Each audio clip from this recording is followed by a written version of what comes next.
Hello, welcome to Romantic Wednesdays with Poetry.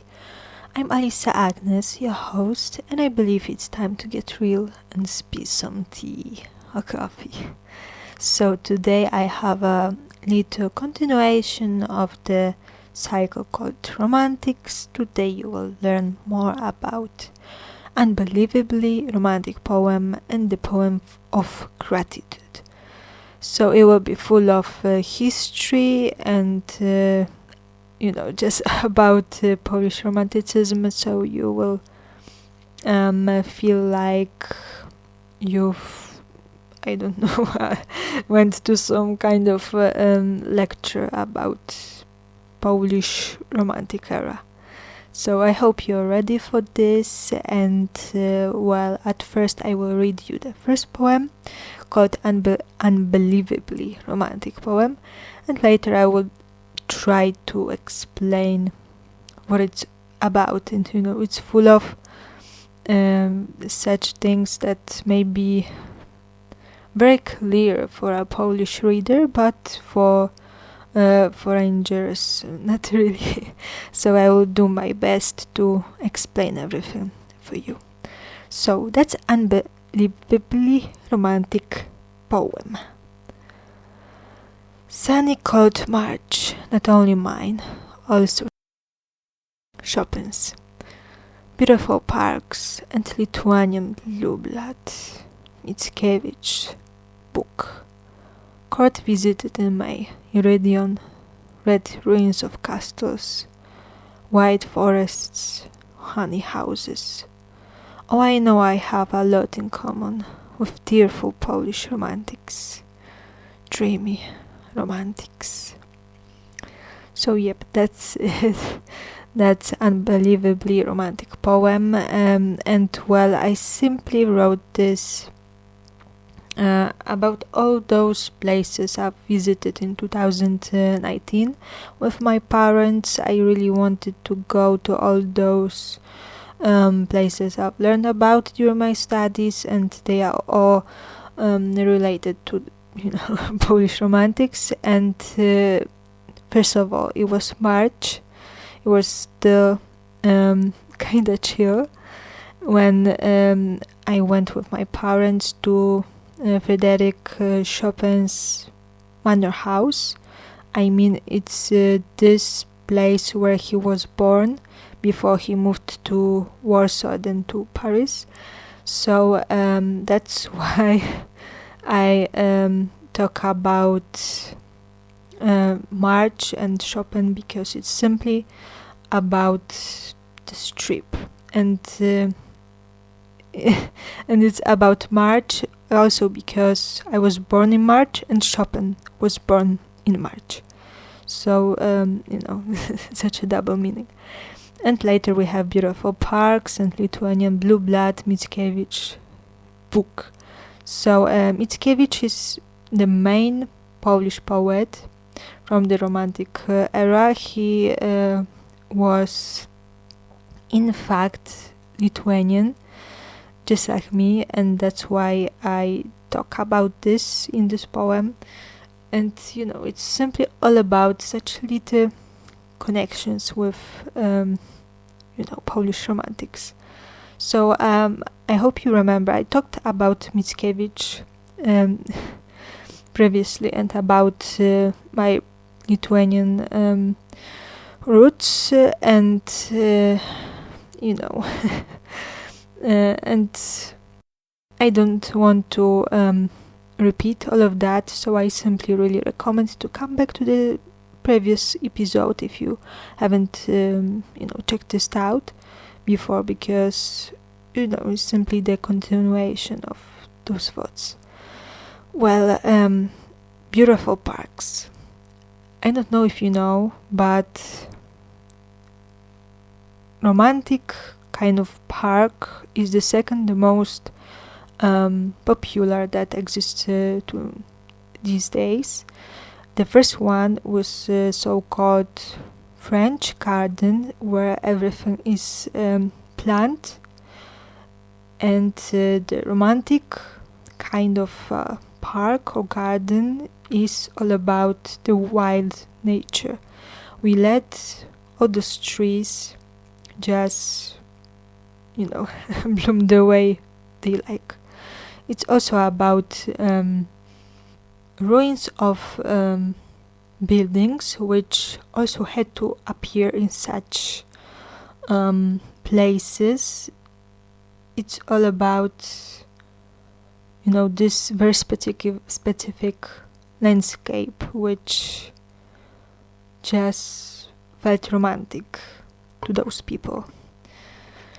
And well, this is what the first verse means. Okay, so the next line is about court visited in May. Iridion, red ruins of castles, white forests, honey houses. So white forest, it's what I have already mentioned in the previous, sentence, kinda.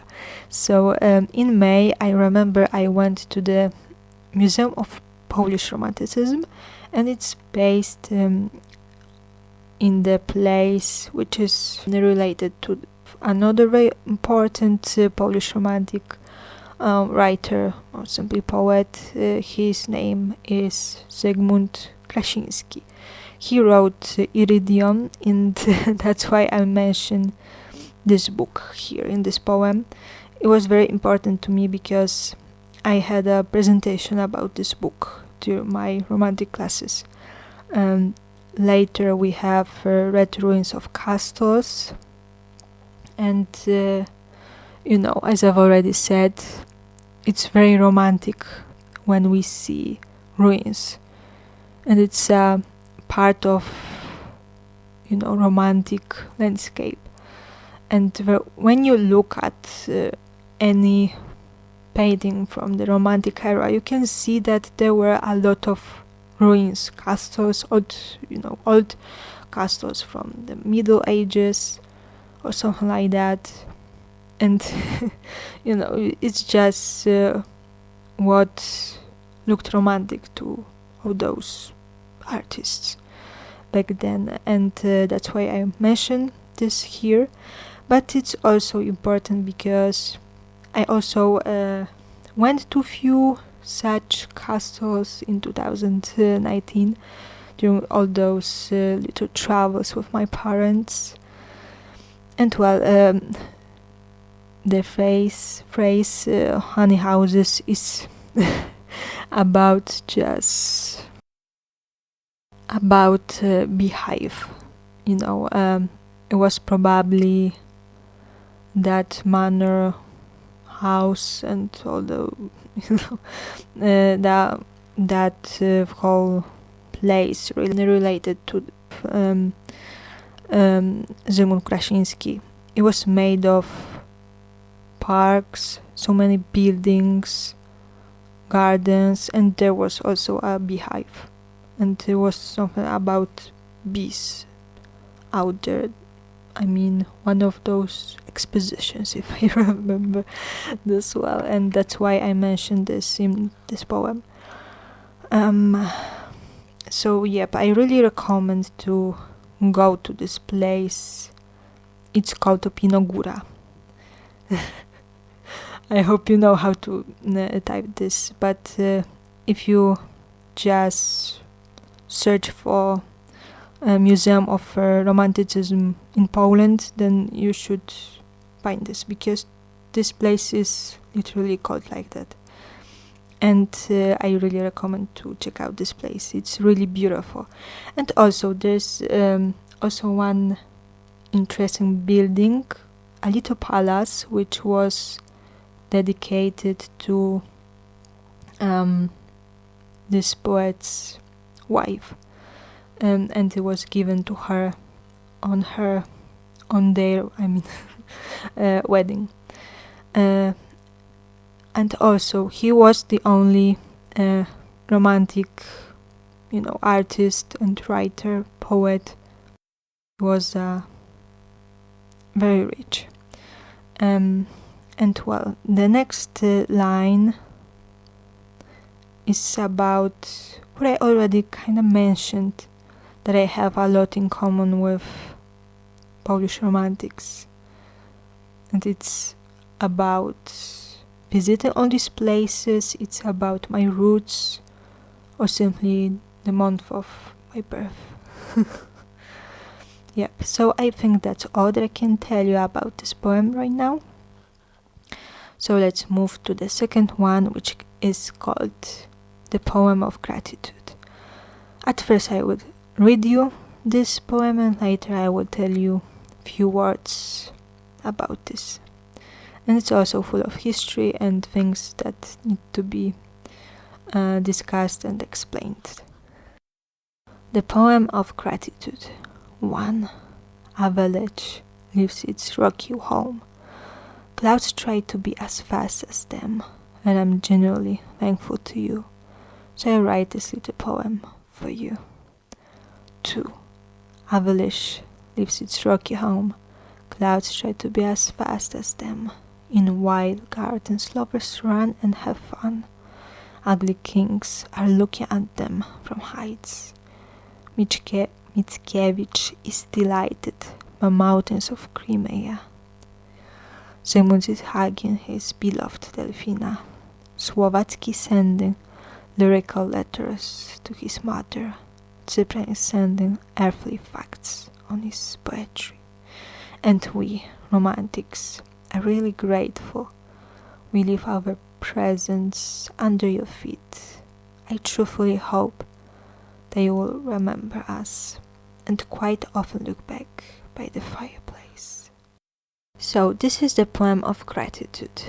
Well, I wrote this for the professor who was retiring after my second year of studies, and I was in his group, and this way I was a part of his last group, university group in career, and we wanted to celebrate this moment, and we made such an album, and I decided to write this poem, and everybody agreed to this, and this way such a poem was a part of this.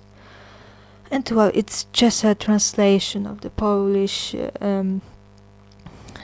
poem, and they decided to keep the meaning, and that's why all rhymes disappeared. But I think it sounded really beautiful in Polish. If you like to check it out, you can find my YouTube and listen to the Polish version of this poem. You will hear those rhymes out there. So yep, well, that's what kind of stories hidden behind writing such a poem. But it's full of such historical facts which I need to explain to you. So I wrote this about nature, it's about clouds, about avalanche, about mountains,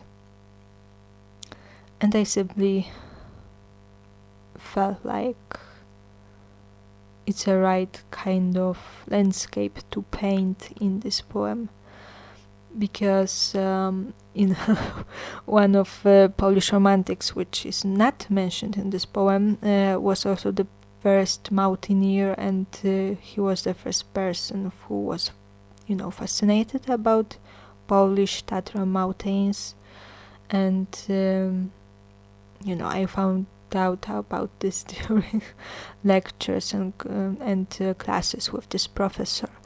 So and also it was one of questions I had during my exam, my speaking exam.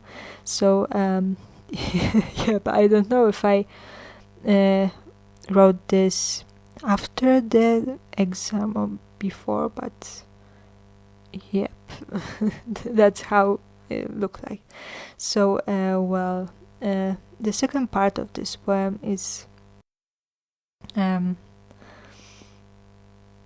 again talking about the landscape, and that first verse was just a little beginning, and this second part is the right part.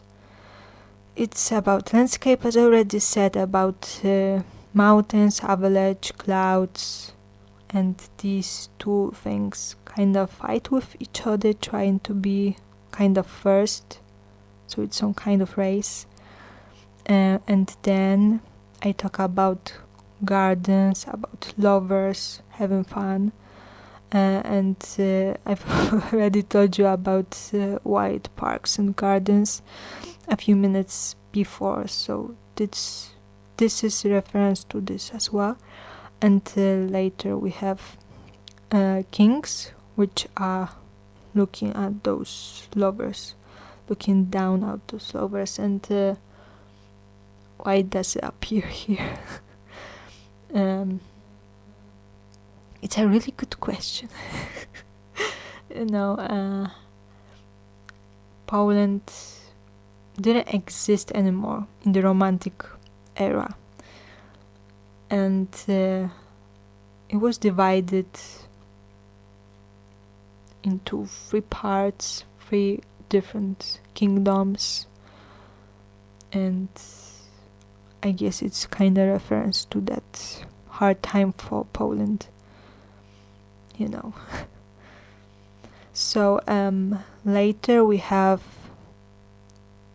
the verse full of names, and this moment needs a lot of explanation. So at first I talk about Mickiewicz and mountains of Crimea. In Polish it sounds like sonety krymskie. It's this kind of poetry, sonnets about mountains, and he writes about his experience that he really been through, and it's some kind of painting the landscape using a pen, just like I do at the beginning of this poem. And it's one of the most popular Polish poetry written by Mickiewicz. The next line is about Zygmunt and his lover Delfina. It's a very interesting kind of thing because they known each other kind of the whole life.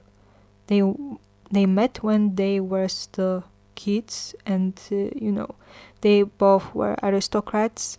So it was a little bit different kind of world than for other romantics.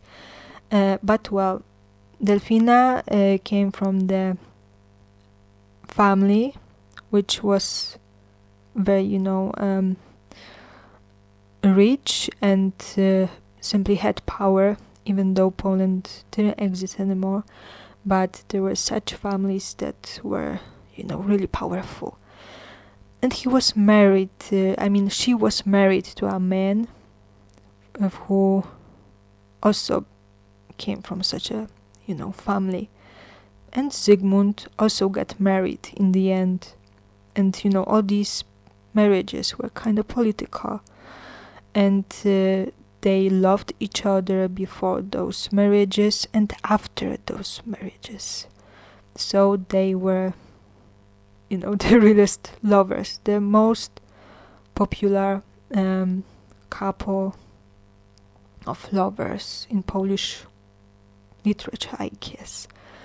And what's also very important is the fact that Delfina was thought to be one of the most beautiful women that lived during that time. She was a muse for many artists, but her heart only truly belonged to Zygmunt Krasiński. Yep.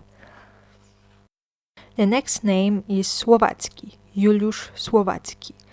If you've been, listening to my podcast and reading my books, then you probably already know this guy very well, because I wrote my master's thesis about his poetry, and also my latest book, fantasy book, was kind of inspired by his poetry.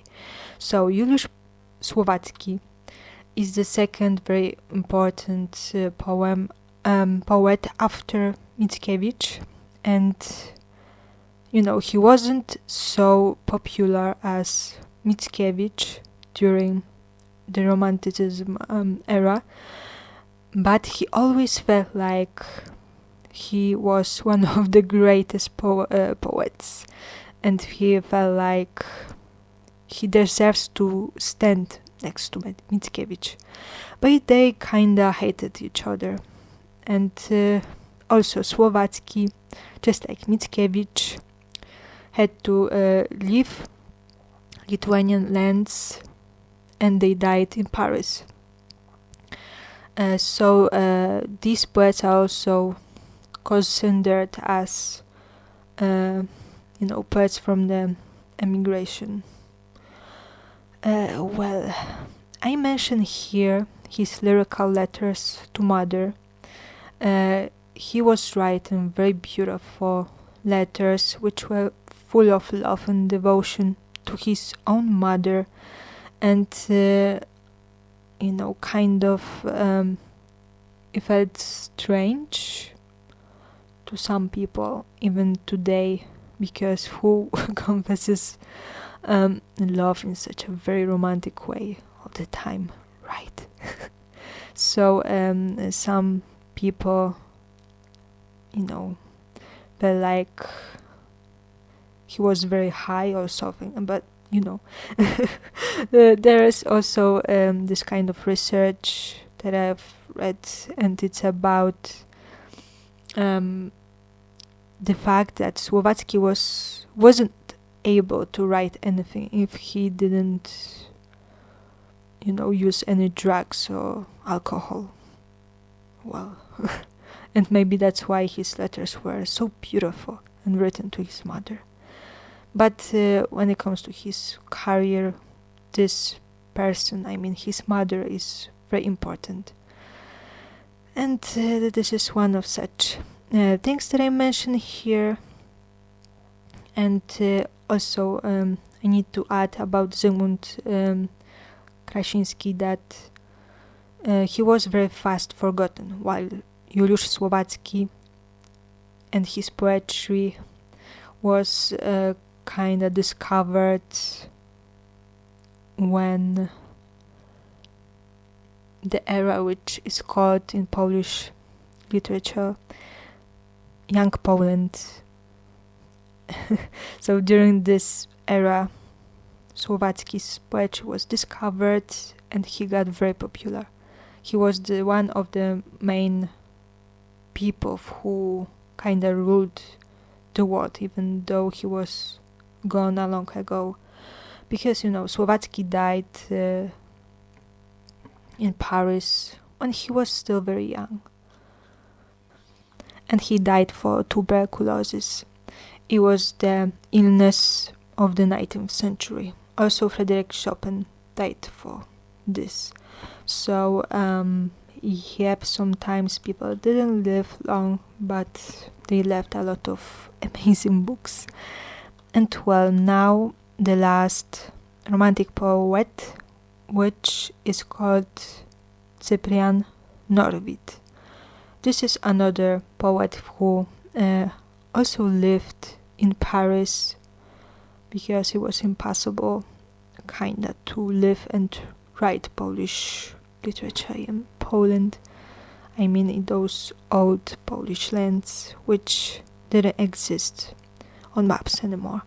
So he died in poverty. His poetry was totally misunderstood during the Romantic era. And it's because he was writing in such a totally different way when Polish Romantics. He was kinda using earthly facts, as I say in this poem, and he was using such a scientific kind of approach And he had this kind of approach, and he was writing in such a different way his poetry, and that's why he was totally not understood. But later, when he was gone, his poetry was finally understood, and a lot of people loved his poetry. And the next era which came was exactly like his poetry. So it's like he lived in the wrong times to be understood. It's like he came too early. But also he's one of the longest living Polish writers. I mean, he died when he was in his 80s. Yep. And then the last verse is about the hope that our professor will simply remember us and his lectures and his work at the university, and and he will simply sit by the fireplace, looking at the fire and thinking about all those little things. And it's like all these romantics will sit and stand all around him as ghosts. And well, they are also kind of with me and with people who truly love Romanticism era. So, well, it's been 200 years, but we still remember about them, and we still love their poetry and work. But well, I guess not too many people love Romanticism these days. But I believe that in so many ways, this era is still alive in our hearts and in the culture. And my writing is just one of such examples. So this way I am closing this 7th cycle. And right now I can tell you that the 8th cycle, Black Forest, Deep Forest, will be also very, connected with what I've learned during my studies. But it will be about a different kind of times and vibes. Because the first poem is called Kochanowski and the second poem is called Renaissance. Yep, we will come back to the 16th century. So we'll turn back in time, and I hope you will like what you will learn about Polish literature.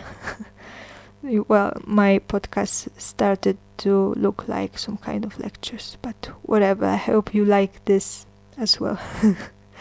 So, you know what to expect. I've already said all that I wanted, so it's time to tell you. Until the next time. Yep. Bye!